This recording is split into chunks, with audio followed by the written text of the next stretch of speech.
And if you think I'm not going to sing along for this, you're sorely mistaken, okay? So for anyone who's watching the highlight video on YouTube, I've heard this track almost 3 years ago at this point. There's a reaction for my first time listening to it on YouTube, and then I have a reaction to the last bar, which is the last track. Everything else in the middle, haven't heard, so forgive me if I sing along in certain parts. I love this track though.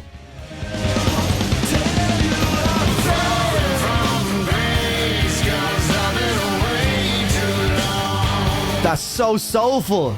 Leave you behind with a... I don't know the words.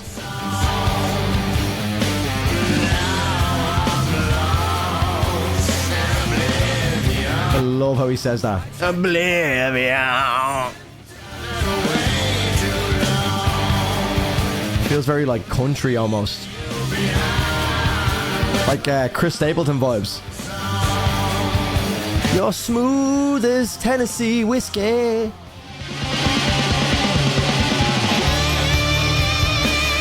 That's so sick.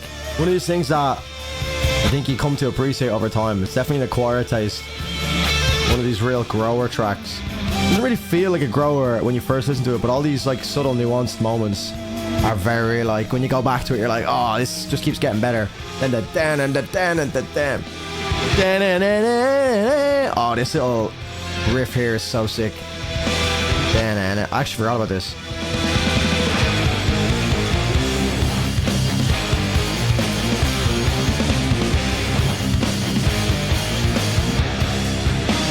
And then the little break.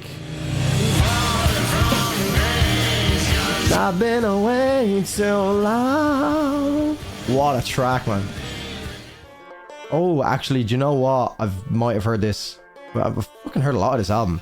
I recognize that, like... It's maybe on a playlist somewhere.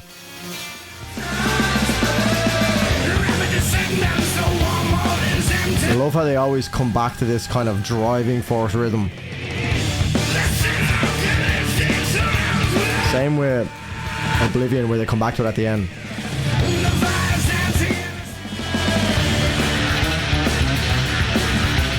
Wow, very weird production choice. Got like such a subtle groove throughout all of the music as well.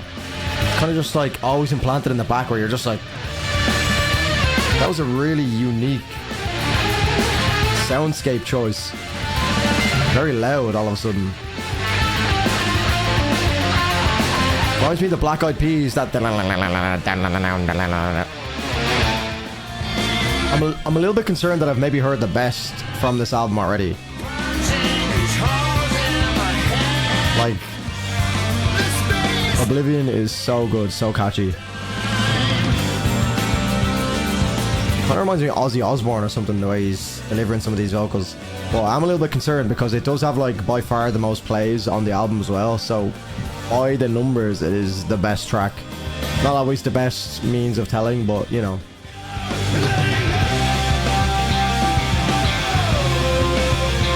Has like a very southern flair to it, doesn't it? Very country. Okay, up until this point, it was kind of just like a, I'd say kind of a skip track for me. Not a bad song, but I'd probably just like move on to the next one. But I'm liking this airy flow to it now.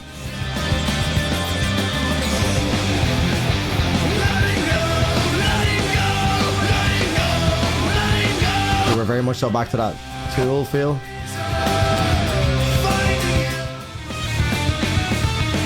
Interesting time signature on that drum.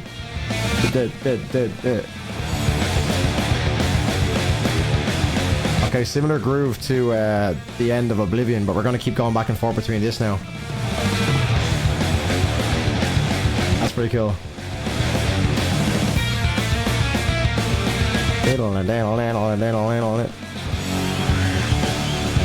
Back and forth between the lead and the rhythm is pretty nice. Quite muddy here though, it's kind of hard to hear what's going on. Layered vocals, adding an ominous feel. So this one's called the Cesar. Usurper, Escape, Martyr, and Spiral. So I don't know if this is going to be very obviously broken up into different sections. We'll see. They do have quite a like psychedelic feel to them, especially the album artwork kind of lends itself to that. Very trippy looking.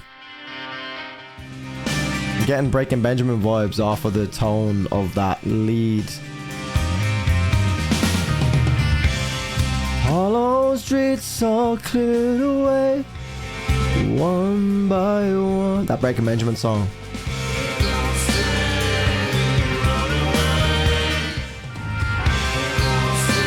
It has that like an organ kind of backing. Kind of reminds me of The Dark Side of the Moon by Pink Floyd. A lot of the backing like piano dropouts as well.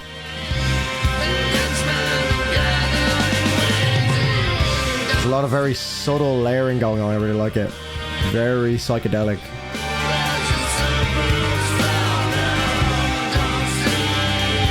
Yeah, I'm getting a slight piano drop off of my left ear here. I can just hear it fading out. It's nice.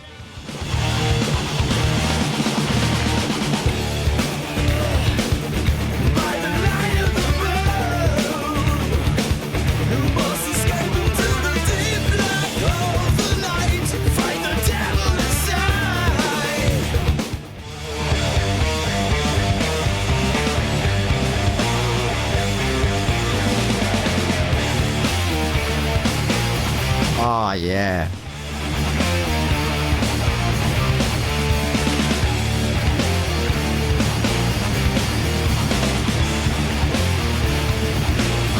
Simple riff structure is beautiful. Moving up and down that fretboard.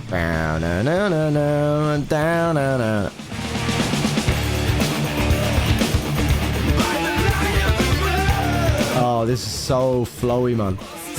They're really carrying this whole section very well. Oh.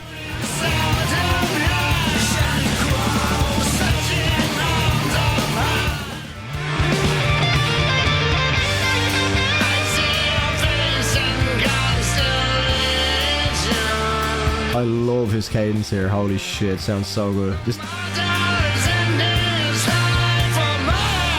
so unique. I can't think of anyone really that he sounds like. I'm thinking of like Ozzy Osbourne or something, that same kind of cadence.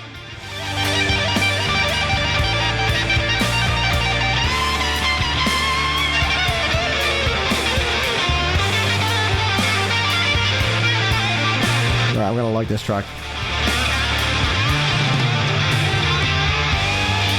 It's a real stoner track, isn't it?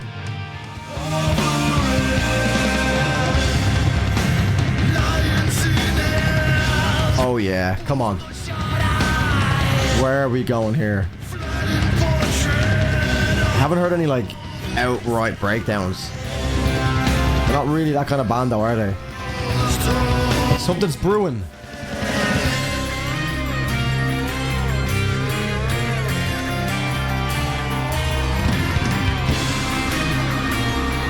There's a lot of melody in that there. That could grow. One thing I've learned a lot recently is that it's not all about melody in the vocals. Certain tracks just have so much melody in the actual composition.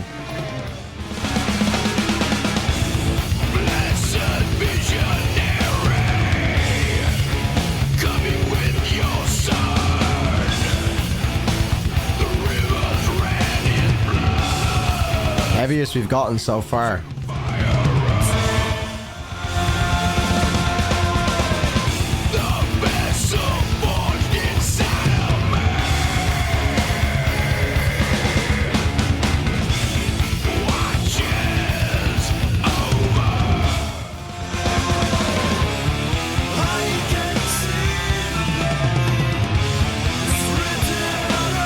That's almost like a callback to the outro break for Oblivion. That chord progression into the triplets. I don't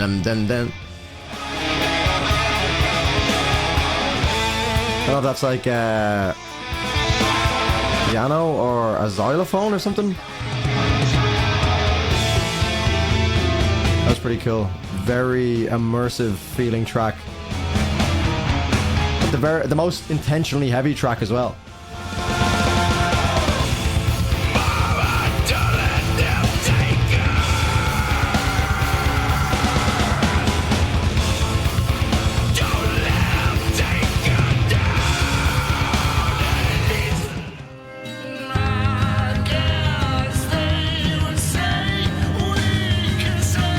progressive builds is reminding me of it.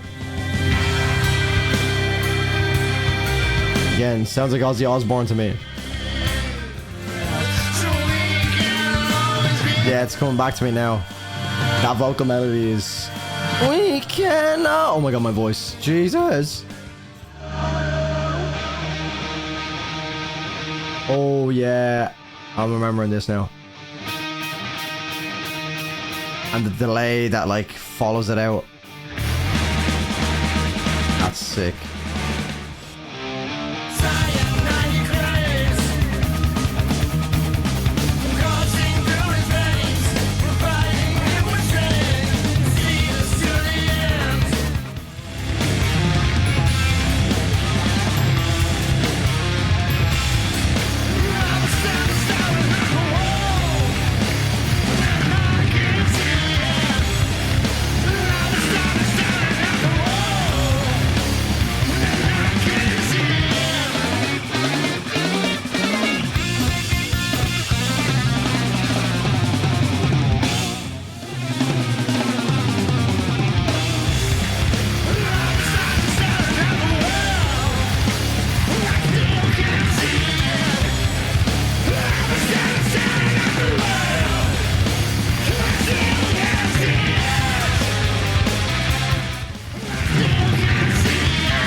I remember that now. That's Skye. Very Gojira.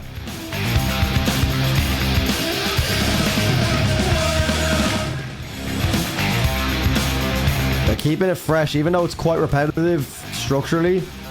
They do keep it fresh by adding in different moments like this. They kind of keep switching up the groove as well. Because a 13-minute track is hard to keep fresh.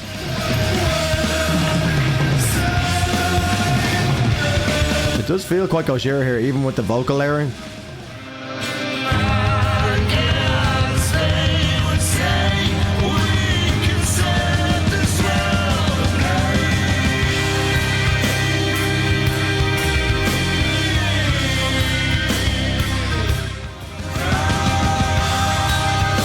Yeah, that drop out with the acoustic layered in it as well is fucking sick. Again, feels very like Pink Floyd again.